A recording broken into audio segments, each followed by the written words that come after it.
नमस्कार दोस्तों। क्या नरेंद्र मोदी इस देश की जनता के बारे में कभी कुछ सोचते हैं? जिस जनता ने उन्हें चुनकर भेजा, इतना यकीन करके भेजा, क्या वो उसके यकीन पर सही साबित हुए हैं? और क्या सिर्फ मंदिर बनाने, धर्म के नाम पे तमाम नफरत फैलाने और इन्हीं सारे कामों के लिए क्या चुना गया था? तो आप जवाब देंगे, नहीं, बिल्कुल नहीं। यदि आप 2014 का घोषणा पत्र देख लें, जिसे संकल्प पत्र इन्होंने कहा था, तो आप बताइए क्या उसको पूरा किया है? और क्या राहुल गांधी उनका नैरेटिव तोड़ देते हैं, उनकी सारे जितने झूठ हैं उनका पर्दाफाश कर देते हैं, इसलिए राहुल गांधी उनके इस देश में सबसे बड़े दुश्मन है या दुनिया के सबसे बड़े दुश्मन? और क्या राहुल गांधी ने अब इस देश के लोगों की नब्ज पकड़ ली है? और क्या, जब नरेंद्र मोदी को डर सता रहा है तो उन्होंने इस देश के गोदी मीडिया से राहुल गांधी का पूरी तरह बायकॉट करने का आदेश दे दिया है। कमोबेश आज इन्हीं सारी बातों पे आपसे जिक्र करूंगा। सबसे पहले शुरू करता हूं, नरेंद्र मोदी का गोदी मीडिया बड़े जोर शोर से चिल्ला रहा है कि भारत मानव विकास के इंडेक्स में, जो विश्व का मानव विकास इंडेक्स है, उसमें बहुत शानदार हो गया है। मैंने भी कहा अच्छा देखें क्या हो गया, और उन्होंने कहा संयुक्त राष्ट्र संघ ने उसकी बड़ी प्रशंसा की है। क्या कि इस देश में प्रति व्यक्ति आय बहुत बढ़ गई है, बहुत अच्छा। फिर लोगों की औसत उम्र बढ़ गई है, बहुत अच्छा। फिर उन्होंने कहा लिंगानुपात जो है वो बहुत अच्छा हो गया है, गुड। जब हम इस सब की समीक्षा करते हैं तो हमने देखा कि ह्यूमन इंडेक्स में कहां पहुंचा है भारत और कैसे पहुंचा है, दोनों चीजें। तो हमने स्टैटिस्टिक्स से, जो इंडियन स्टैटिस्टिक्स सर्विस से जुड़े हुए कुछ अपने मित्र ऑफिसर से पूछा, तो पता चला कि आधे आंकड़े पर सारा चीज तैयार है और उसी का ही संयुक्त राष्ट्र को रिपोर्ट भेजी गई।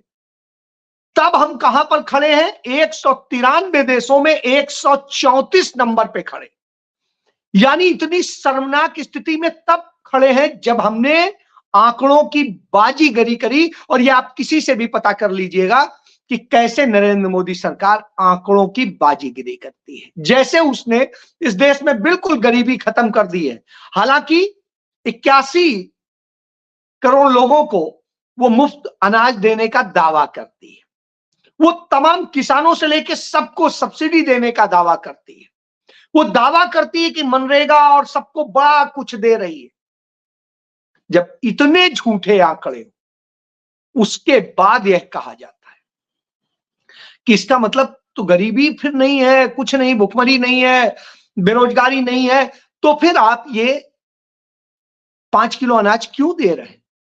सवाल आता है। लेकिन आज ये सवाल है क्योंकि इस देश का चुनाव सिर पे चुनाव आयुक्तों की आनन फानन में जिस तरह नियुक्त की जाती है और जिस तरह से पूरा ड्रामा किया जाता है, वो अपने आप सामने है। तो जब वो कहते हैं 134 पे आ गया है, तो 134 यानी इतना घट गया, बुरी स्थिति में आ गया। यही भारत 2002 में जब अटल बिहारी वाजपेयी की सरकार थी और मनमोहन सिंह सरकार ने संभाला था, तभी की बात कर लेता हूं, तब 131 नंबर पे था, 131, अब 134 पे। यानी 2002 से भी बुरी हालत में 20 साल बाद आप अच्छा होने की बजाय 3 पायदान नीचे चले गए। और कहते हैं, गोदी मीडिया उनका प्रशंसा करता है कि सब बढ़ गया। आप सब लोग साथ में हैं, आप बताइए क्या आपकी आमदनी बढ़ गई है? आपने बड़ा भारी कमा लिया है, आपका काम व्यवसाय सब कुछ चल गया है? और क्या जो महंगाई दर है उसके औसत में आपकी आमदनी उतनी है कि बचत हो रहा है? खुद भारत सरकार के आंकड़े कहते हैं कि घरेलू बचत घट गई, सामान्य बचत घट गई, उसके अलावा लोगों की आमदनी का जो पूरा वो जरिया है वो सारा घट गया, तमाम उद्योग घट गए, तमाम बेरोजगार हो गए और तमाम मनरेगा मजदूरों को देने के लिए पैसे नहीं। मनरेगा में जो रोजगार दिया जा रहा है वो 21% पे आ गया। यह हालत है कि 81 करोड़ को तो आप खिला ही रहे हैं 5 किलो। इसके बाद में किसकी आमदनी बढ़ गई कि ये हो गया? तो जो राहुल गांधी कहते हैं कि आमदनी असलियत में अदानी अंबानी जैसे नरेंद्र मोदी के चहेते चंद पूंजीपतियों की बढ़ गई, जो वो लोग हैं उन 1% लोगों के पास में इस देश की सारी आमदनी पहुंच गई।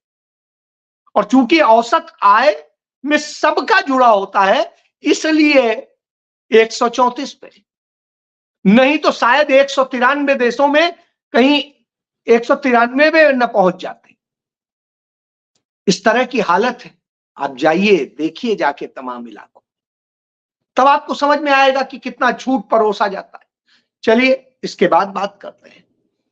नरेंद्र मोदी सरकार कहती है कि जब हम इतना अच्छा कर रहे हैं, ह्यूमन इंडेक्स में बढ़ रहे हैं, सब जगह बढ़ रहे हैं, तो हमें भी अच्छा लगा।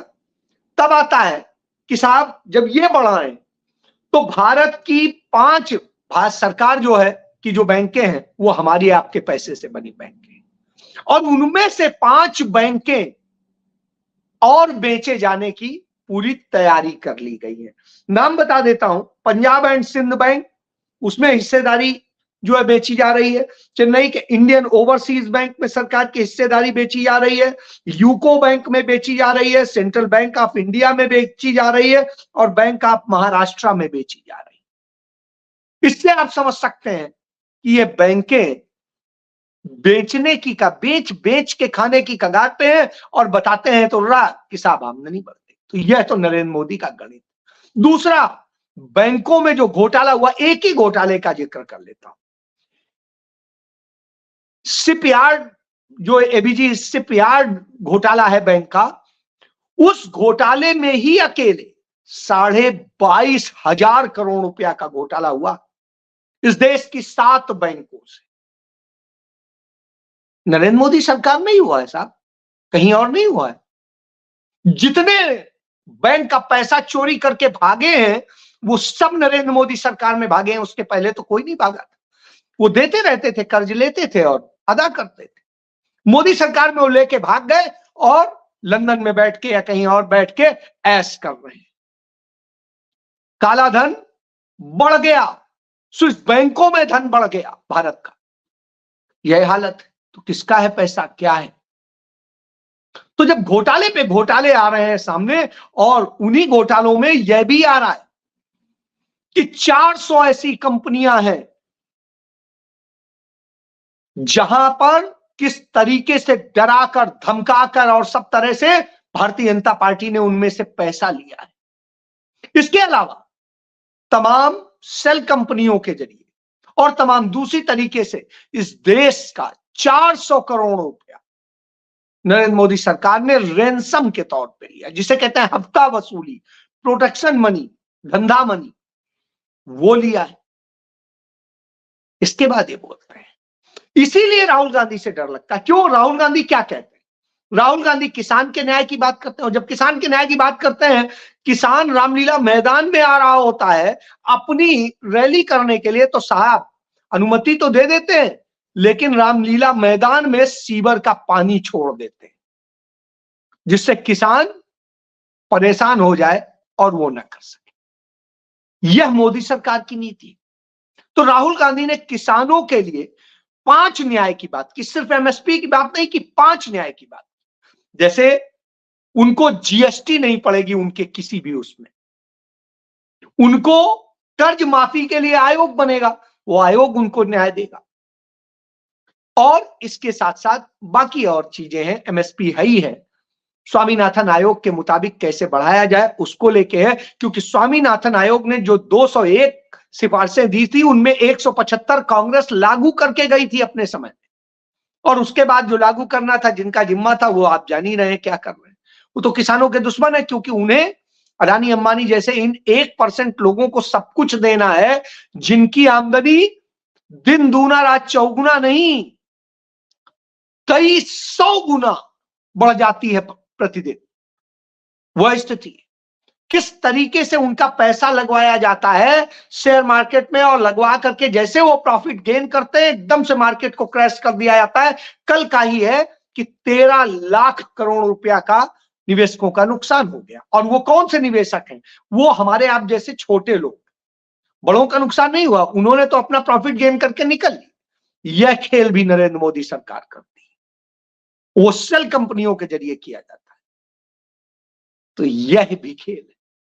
बहरहाल इन सारे खेल के साथ राहुल गांधी इंसाफ की बात करते हैं, वो युवाओं को न्याय की बात करते हैं। मैंने युवाओं का आपको बार बार बताया, आपको भी पता है, रोज आप सुन रहे होंगे कि राहुल गांधी ने किस तरह युवाओं के हाथ में रोजगार हो, वो सशक्त हो, इसके लिए बात करते हैं।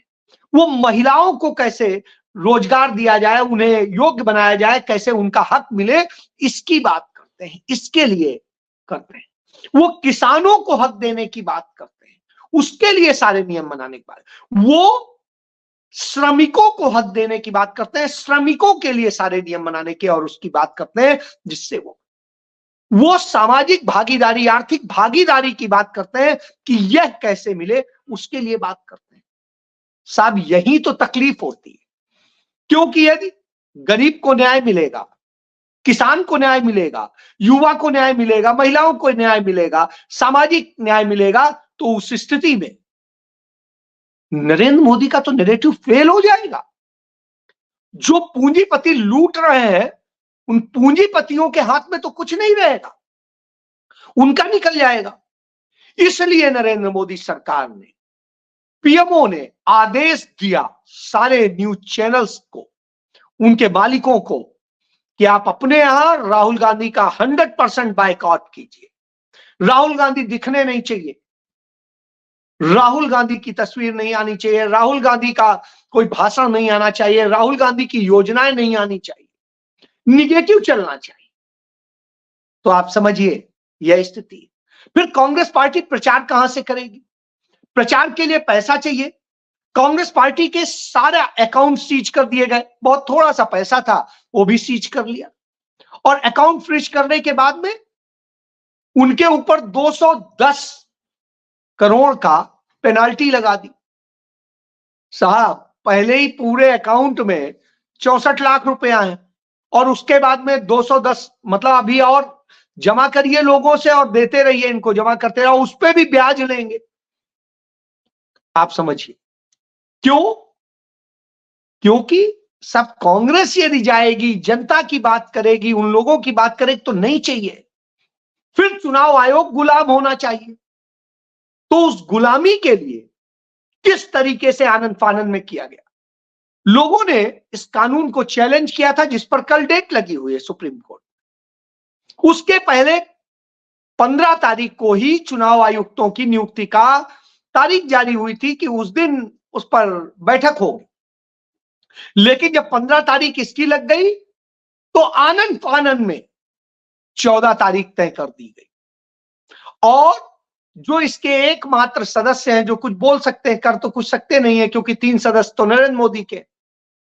तो ऐसी स्थिति में उनको रात 12 बजे यह मिलता है कि साहब ये टॉपिक पे आपको वो करना है, और 212 नाम मिलते हैं। आपको कैसे पता चलेगा कौन है? कोई बात नहीं, जब वो पहुंचते हैं तो वो अलग ही 4-6 नाम होते हैं, और जो नाम होते हैं उनमें पहले से ही वो तय किए होते हैं ये होंगे, क्योंकि आप तो कुछ कर नहीं सकते हैं। तो अधीर रंजन चौधरी कमेटी के बददिखावी सदस्य के तरफ पे जाते हैं, तो वो इसका विरोध करते हैं, और विरोध ही कर सकते हैं, और विरोध करके चले आते हैं, मीडिया के सामने बोलते हैं। मीडिया कितना उन्हें दिखाता है आप सब जानते हैं, कोई नहीं, किसी को मतलब नहीं। इसके बाद चुनाव आयोग गुलाम हो जाएगा, तो ईवीएम और ये सारे जो भी हैं मसले, जो आपकी शिकायतें हैं, उनको सुनेगा कौन? पहली बात। और जो लोग बनाए जाते हैं, ये तीनों, चाहे मुख्य चुनाव आयुक्त हो, चाहे दोनों ये आयुक्त हो, इनका बैकग्राउंड चेक कर लीजिए। आरएसएस और बीजेपी से उनके क्या रिश्ते हैं, आपको खुद पता चल जाएगा। सबसे बड़ी तो ये हो जाती है। इसके बाद आता है कि आखिर जिस तरीके से ये सारा खेल रचा गया है, तो आगे क्या प्लानिंग है? आगे इनके पास तो कोई प्लानिंग है नहीं। आने वाले समय में कैसे आपको और लूटना है, इसकी प्लानिंग मैंने बता दी कि किस तरीके से बैंकों के बेचने का क्रम और शुरू होने जा रहा है। इस समय यह चल रहा है और वित्त मंत्रालय से यह खबर निकल के आती है, यानी अंदर खाते सब कुछ बेचो, जल्दी बेचो, पैसा लाओ, अपने लोगों को पैसा मिलना है, अपना काले कारनामे छिपाने उछल रहा है। जैसे एसबीआई ने कैसे किया था, इनके काले कारनामे छिपाने की पूरी कोशिश करी, अभी भी वो कोशिश जारी है। देखिए कल कितना आता है डाटा, कितना नहीं आता है। तो वह स्थिति है। इसके बाद में कैसे चुनाव की प्रक्रिया को ही खत्म किया जाए और अपने काबू रखा जाए, उसके लिए राष्ट्रपति रहे कोविंद को उसका प्रमुख बनाया जाता है। कभी भी राष्ट्रपति किसी कमेटी के जो पूर्व राष्ट्रपति रहे हो, कभी आज तक ऐसा नहीं हुआ है, क्योंकि वो एक प्रोटोकॉल होता है, एक उसकी निष्पक्षता मानी जाती है। लेकिन निष्पक्ष इनके दौर में तो कोई राष्ट्रपति हमने देखा नहीं, कोई सुनने वाला नहीं, विपक्ष को टाइम नहीं देते हैं और बहुत सारी चीजें। तो और वो टाइम ही तब देते हैं जब पीएमओ कहता है, मतलब इतना गुलाम राष्ट्रपति बनाया जाता है, वो हमने देखा ही। तो उसी तरीके से उनको उसका चेयरमैन बना करके एक चुनाव, एक वो वाला पूरा खेल, क्यों कैसे लोकतंत्र का गला घोटा जाए। और तर्ज दी जाती है कि उस समय भी तो हुआ था, शुरुआती दौर में जो है 2 दशक तक तो ये चला था साहब। 2 दशक तक जब चला था, तब में और आज में अंतर। और तब में यह नहीं था कि अनिवार्य तौर पे सिर्फ यही होगा, अब आप उसमें नगर निगम का भी, नगर पंचायत का भी, जिला परिषद का भी, जो है ग्राम पंचायत का भी, सारे चुनाव एक साथ। यानी जो अलग अलग मुद्दे हैं, अलग अलग चीजें हैं, गांव का गांव के विकास के हिसाब से होता है, शहर का शहर के विकास के होता है, वार्ड का वार्ड के हिसाब से होता है, जिले का जिले के हिसाब से होता है, राज्य का राज्य के हिसाब से होता है, और केंद्र का वो पॉलिसीज और सबके हिसाब से होता है। तो वो होता था, उसे कैसे खत्म किया जाए, अपना कब्जा किया जाए, तो उसकी राजनीति के तहत ये हो रहा है। यही सारा चक्रव्यूह रचा जा रहा है।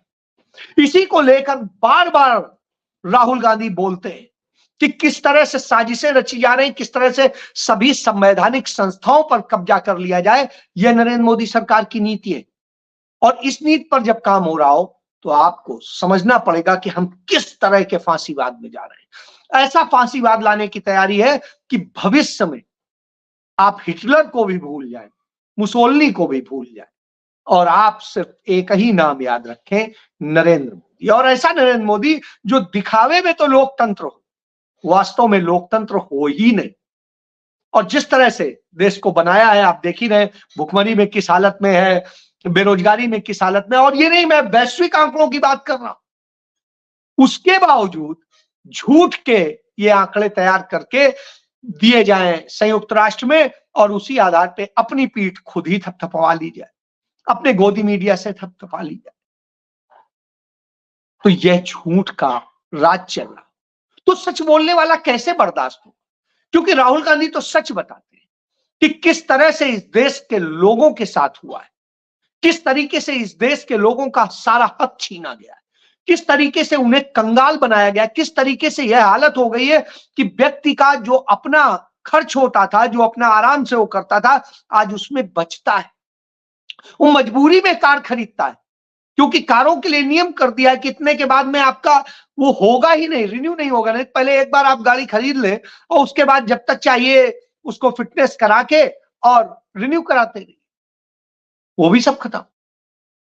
अब आपको वो गाड़ी कबाड़ में ही बेचनी पड़ेगी। जब कबाड़ में बेचेंगे तो मजबूरी में दूसरी ले, और फिर ये जो लेंगे वो इतनी महंगी है कि आप सरकार के जाने में जीएसटी भी ज्यादा जाएगा, टैक्स भी ज्यादा जाएगा और टोल भी ज्यादा जाएगा।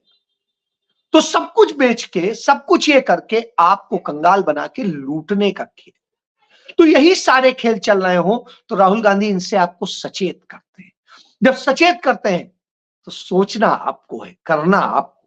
और राहुल गांधी जो बता रहे हैं, जो योजनाएं बता रहे हैं, उनके पास आज कोई साधन नहीं। पैसा जब्त कर लिया है, प्रचार का कोई साधन नहीं रह गया है, गोदी मीडिया उनको दिखाता नहीं है। ऐसी स्थिति में राहुल गांधी को आपके साथ की जरूरत है कि उनकी बात, जो उन्होंने न्याय के सिद्धांत किए हैं, जो सारी चीजें की हैं, उन्हें जन जन तक पहुंचाने की जिम्मेदारी हर लोकतंत्र प्रेमी की है और उसे ही करना पड़ेगा। कांग्रेस के भरोसे नहीं रहना होगा, क्योंकि कांग्रेस के कितने लोग साथ देंगे नहीं देंगे यह अलग विषय है, आपको करना। और यह इतिहास गवाह है 1885 में जब से कांग्रेस बनी कि उसके लिए जनता ही करी, तब लड़ाइयां जीती गई। तो अब भी आपको ही करना है, यह सोचकर कि कैसे इनके झूठ का पर्दाफाश हो और कैसे आपको सच में न्याय मिले और आपका जीवन, आपके बच्चों का जीवन सबका अच्छा। जय